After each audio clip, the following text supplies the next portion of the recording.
1 Samuel, a palavra do Senhor nos diz assim: Ora, havia um certo homem de Ramataim, Zofim, no nome de Efraim, e o seu nome era Eucana, o filho de Jeroão, o filho de Eliú, o filho de Toiú, o filho de Zufé, em Efratal.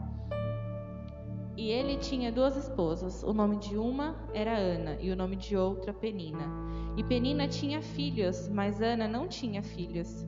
E esse homem subia de sua cidade anualmente para adorar e sacrificar ao Senhor dos exércitos em Siló.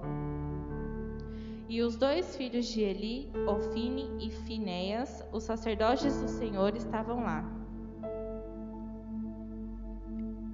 E quando o tempo de Eucana ofertar chegava, ele dava a Penina sua esposa e todos os filhos e filhas deles porções. Mas para Ana ele dava uma porção digna, pois ele amava Ana. Mas o Senhor havia fechado o seu ventre, e sua adversária também a provocava severamente para afligi-la sobre o Senhor, havia fechado o seu ventre. E como ele assim fazia ano a ano, quando ele subia à casa do Senhor, deste modo ela a provocava, por isso ela chorava e não comia. Então disse Eucana, seu marido, a ela: Ana, por que choras tu? E por que não comes? E por que o teu coração está entristecido? Não sou eu melhor para ti do que 10 filhos? Assim Ana se levantou, depois de eles haverem comido em Siló, e depois de eles haverem bebido. Ora, Eli, o sacerdote, assentou-se junto a uma coluna no templo do Senhor. E ela estava em amargura de alma, e orava ao Senhor e chorava sobejadamente. E ela fez o voto e disse: Ó Senhor dos exércitos, se tu verdadeiramente atentares para a minha aflição da tua serva, e de mim te lembrartes, e não esqueceres a sua serva, mas desejares conceder à sua serva um menino, então eu o darei ao Senhor todos os dias da sua vida, e nenhuma navalha virá sobre a sua cabeça. E sucedeu que, enquanto ela continuava a orar diante do Senhor, Eli observava a sua boca. Ora, Ana falava em seu coração, somente os seus lábios se movimentavam, mas a sua voz não era ouvida. Por isso Eli pensou que ela tivesse ébria. E Eli disse a ela: Por quanto tempo ficarás ébria? Afasta de ti o teu vinho.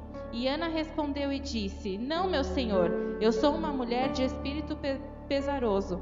Não bebi nem vinho, nem bebida forte, mas tenho derramado a minha alma diante do Senhor. Não consideres tua serva como uma filha de Belial, pois da profusão da minha queixa e angústia tinha falado até aqui. Então Eli respondeu e disse: Vá em paz, o Deus de Israel te concede a tua petição que lhe fizeste. E ela disse: Que a tua serva ache graça à tua vista. Assim a mulher tomou o seu caminho e comeu, e seu semblante não estava mais triste. E eles levantaram cedo pela manhã e adoraram diante do Senhor, e retornaram e chegaram na sua casa em Ramá. E Eucana conheceu Ana, sua esposa, e o Senhor se lembrou dela. Amém? Feche os olhos. Senhor Jesus Cristo, Pai amado, Pai querido, que não seja a minha pessoa, Senhor, que não seja a minha carne, mas que seja o Teu Espírito Santo a falar conosco nessa manhã. Abra o nosso coração, abra o nosso entendimento, que a Sua palavra venha em forma de correção para as nossas vidas, Senhor Jesus. Amém? Ana tinha muitas coisas que nós hoje em dia temos também. Ana tinha determinação, Ana tinha seus momentos de fraqueza, os seus momentos de mulher. Só que ela nunca desistiu de clamar ao Senhor. E nessa manhã eu quero que a gente abra o coração, abra o entendimento para o que o Senhor quer falar conosco através da vida de Ana. Ana era uma mulher que, naqueles tempos, não poder conceber um filho ao seu esposo era uma vergonha, e era-se liberado que ele casasse novamente e tivesse filhos. Hoje, graças a Deus, a gente não precisa dividir o marido da gente, né? E durante todo o período que Ana passou com Penina, Ana nunca desistiu, nunca falou não quero mais, nunca falou Senhor, eu não quero mais esse homem, eu não quero mais essa família. Ela suportou tudo o que ela passou. E nós, em posição de mães, nós também passamos por muitas provações, nós passamos por muitos medos. E quantas vezes a gente não renuncia às nossas vidas? Ana renunciou em prol de ter um filho, não só para conceder um filho ao marido dela, mas para ter a realização de ser mãe, para poder conceber do próprio ventre um filho. E hoje nós temos muitas pessoas que não querem, não desejam a maternidade.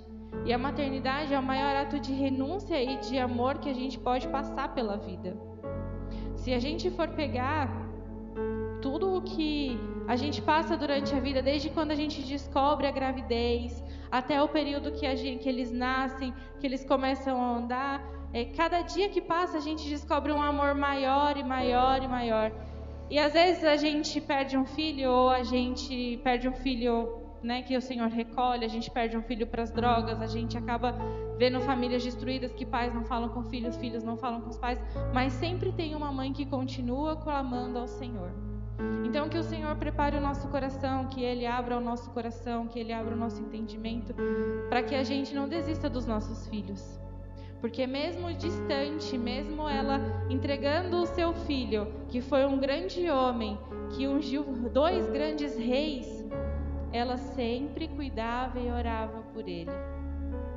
E nos nossos tempos, a gente vê mães abandonando filhos, filhos que não querem saber das suas mães, mães que maltratam os seus filhos, mães que largam, mães que matam. E que a gente aprenda a orar por essas mulheres, porque nós fomos levantadas, a constituição da família vem desde Adão e Eva. Eles caíram no pecado, mas o Senhor já sabia que eles iam cair no pecado. O Senhor já sabia que ali ia começar a gerar filhos, e através desses filhos, mais filhos, que a família foi constituída a partir dali. E que a gente não perca o valor da família, porque hoje a família está desprezada, está deteriorada, e o que o inimigo quer das nossas vidas é matar, roubar e destruir, e o alvo deles é a família. O relacionamento de mãe e pai não é fácil ser casado, o relacionamento de casal é muito difícil, mas em prol dos nossos filhos, a gente muitas vezes não quer. É muito difícil ser casado e às vezes a gente pensa em separar, mas a gente pensa nos filhos e aí a gente continua casado, mas também não é assim. A família é um projeto de Deus, se ele é um projeto de Deus, a gente tem que tratar, a gente tem que, sabe, no meu relacionamento com o Fabrício, por diversas vezes, a gente não se separou muito antes por conta que a gente tinha o João e a gente foi tentando, e quando a gente começou a servir a Deus, a gente começou a moldar a nossa família no Espírito Santo. Problemas todos os casais temos, mas a gente não pode pensar só na nossa carne. A gente não pode pensar só no prazer da nossa carne. Eu tô com raiva, não quero mais saber do Fabrício, vou largar do Fabrício. Não, é você basear a sua família em Jesus Cristo. É você levantar todos os dias e falar, eu vou ser uma mãe melhor, eu vou ser um pai melhor. É você dobrar o seu joelho diante do Senhor e falar, Senhor, me ajuda a ser uma mãe melhor. Senhor, restaura meu casamento, restaura minha família. Tem famílias destruídas. Sabe, o que tem de gente que eu conheço que está no ministério, a família toda é do ministério, mas a família está destruída, não está escrito. Porque, como o pastor disse, ser crente é fácil. Estar moldado na presença do Senhor que é difícil. E hoje a igreja vem vivendo um vazio muito grande, a igreja vem vivendo uma brecha muito grande. Porque a gente vem para a igreja, a gente senta, a gente ocupa a cadeira, mas a gente não está entendendo o que o Senhor está falando com a gente. A gente não está entendendo, não está aprendendo, não está vivendo o que a gente lê. As famílias estão destruídas. E é muito difícil para uma mãe ter a sua família destruída. Tem muita mãe que daria tudo para estar hoje com seus filhos. Ontem a gente foi fazer uma ação social e uma senhora foi no mercado 2 vezes, e em uma das vezes que ela foi, ela parou, e aí ela falou que tinha ido comprar uma couve, não tinha. Eu falei, pede pro filho levar a couve.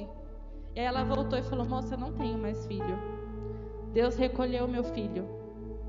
E ali ela já começou a contar toda a história, e eu fiquei pensando, quantas mães perderam os seus filhos? Quantos filhos perderam as suas mães? A dor, cada dor ela é individual. Tem pessoas que hoje vivem as 2 dores.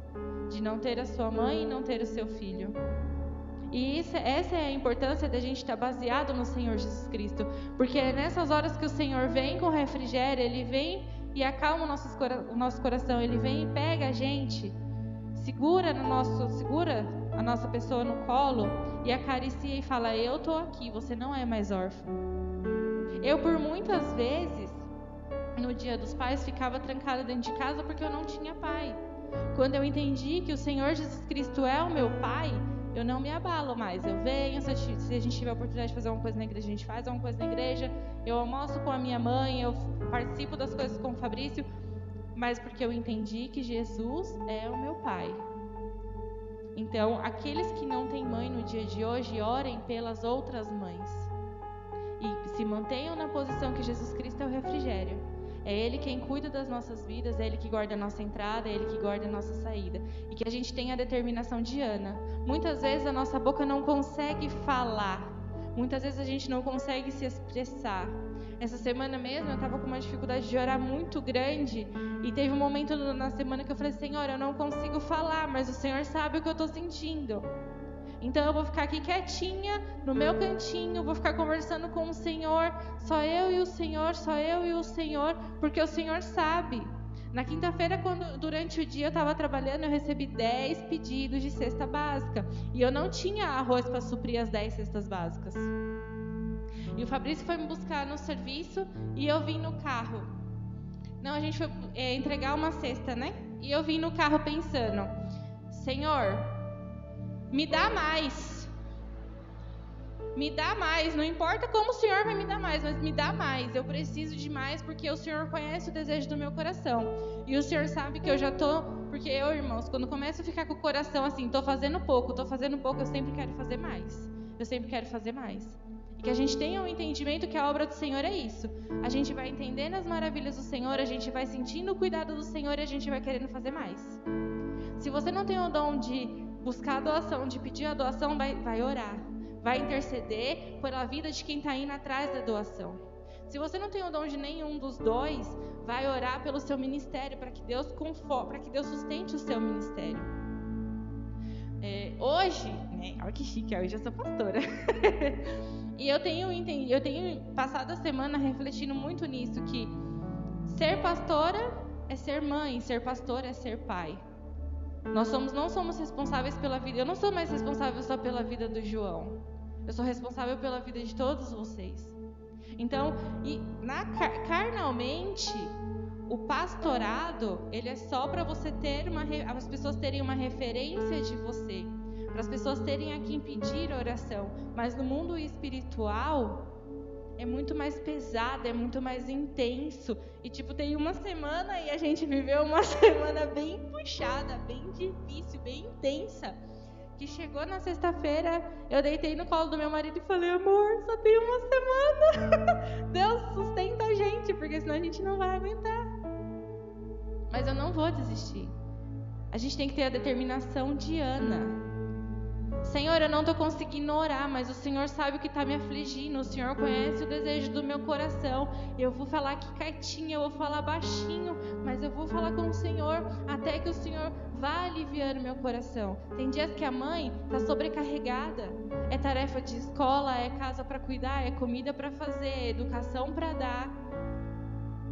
Hoje, a maioria das mães trabalham fora. É muita carga sobre uma mãe. Porque não desprezando o pai, porque o pai é uma figura muito importante.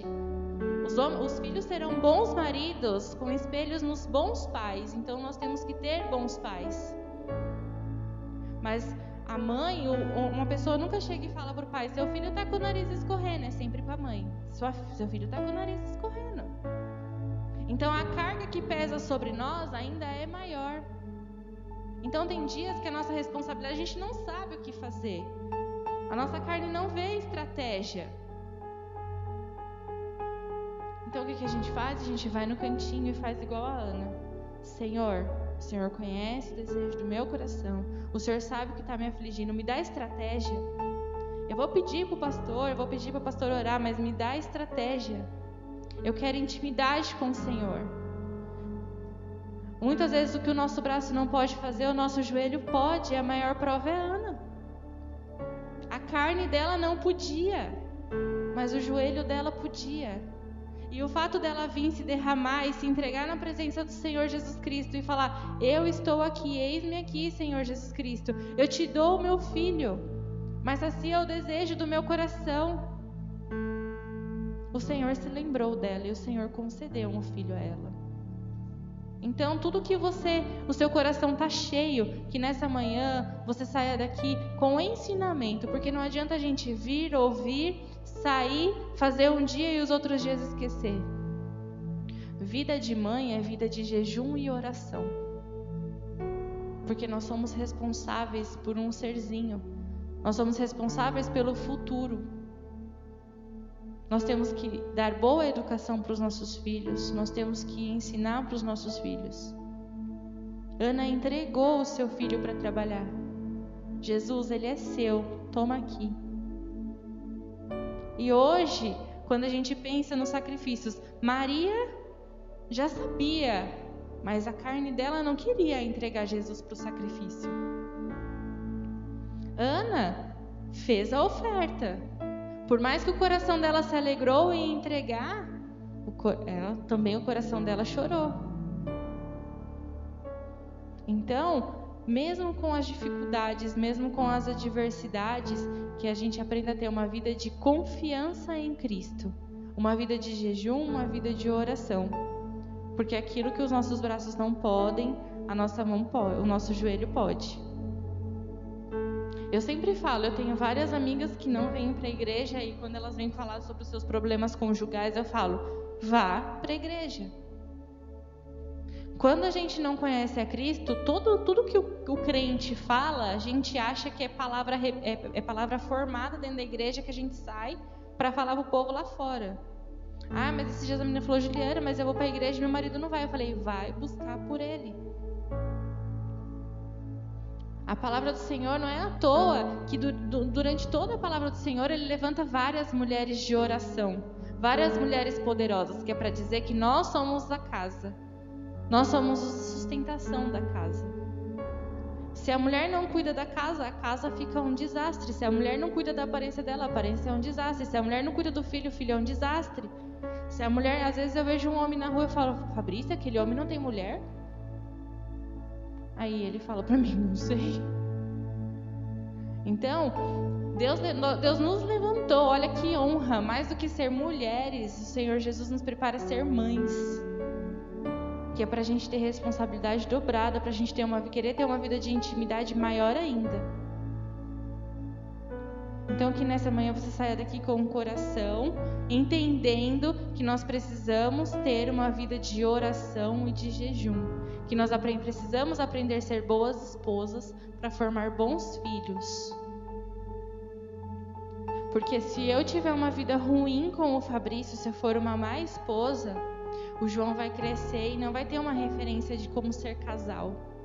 Então, além de eu ter que ensinar para ele sobre o que é ser filho, sobre educação, sobre a vida, eu tenho que prepará-lo para a vida conjugal, para a vida espiritual. Se na minha casa não tiver momento de união com Cristo, o João não vai aprender o que é ter um momento de união com Cristo. A intimidade com Cristo, quem vai ter é Ele. Eu não posso ter a intimidade por Ele, mas eu busco pela vida dele. Quando ele fica doente, eu dobro o meu joelho e faço igual a Ana. Senhor Jesus, pode ser uma gripe, mas eu já me derramo. Já me preocupo, já fico doidinha, mas é orando. Tem dia que ele está doente, ele deita na cama e fala, mãe, ora para mim. Então ele já está aprendendo que não sou eu, é o Senhor Jesus quem cuida. Então a nossa responsabilidade como casal, como família, é maior ainda. Além de ser mãe, a gente tem a responsabilidade de educar e preparar os nossos filhos para a vida. A gente não pode podar os nossos filhos de passar por momentos difíceis. A gente não pode deixar dos nossos filhos terem responsabilidade. O João tem 10 anos. E às vezes o Fabrício fala, Juliana, você é brava demais. Já falou até pro Ricardo. Mas eu quero que ele cresça com responsabilidades. Tudo tem a hora. Tem a hora de eu chamar a atenção dele e falar: João Ricardo, isso aqui está errado, errado, errado, errado, errado. Não é assim que funciona. João Ricardo, vem aqui, a mãe vai te dar colinho. Tudo tem momento. E espiritualmente, na vida de ministério é a mesma coisa. Vocês viram o pastor falando. Às vezes tem pessoas, né, que acham que a gente era o queridinho do pastor Toninho. Não é. Teve vezes, sim, dele chamar a nossa atenção como um pai chama a atenção de um filho. Ei, não é assim. E a gente nunca se voltou contra. Se o pastor Danildo virar pra gente e falar: ei, não é assim, a gente não vai se virar contra o pastor. Porque eles estão aqui para nos ensinar, nos instruir. A gente foi consagrado ao pastor, mas a gente não tem noção da vida do pastorado. A gente não tem noção das cargas que virão. Então a gente tem que ouvir quem tem experiência. Amém?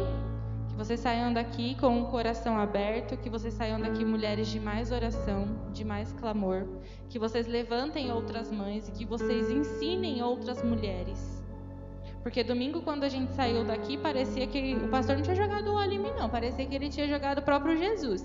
Porque me chamaram para almoçar e eu saí da casa da pessoa às 10 horas da noite com tanta pergunta sobre problema conjugal. De 3 mulheres. Falei: gente, buscar o Senhor. Eu vou orar por vocês, mas se vocês não fizerem nada para melhorar, se vocês não se colocarem em posição, se vocês não deixarem Jesus trabalhar, é difícil. São problemas com filho, com marido, são problemas com marido e filhos de outro relacionamento, são problemas de pessoas que não podem ou não querem ter filhos. Então que vocês orem, porque eu aprendi que orar pelos outros é melhor do que orar por eu mesma. Primeira parte de você rasgar o seu eu é parar de ficar orando só por você e começar a orar por outras pessoas. Porque a gente vai orando por outras pessoas e o Senhor vai cuidando da gente. O Senhor já sabe o que a gente precisa, a gente não precisa ficar reforçando.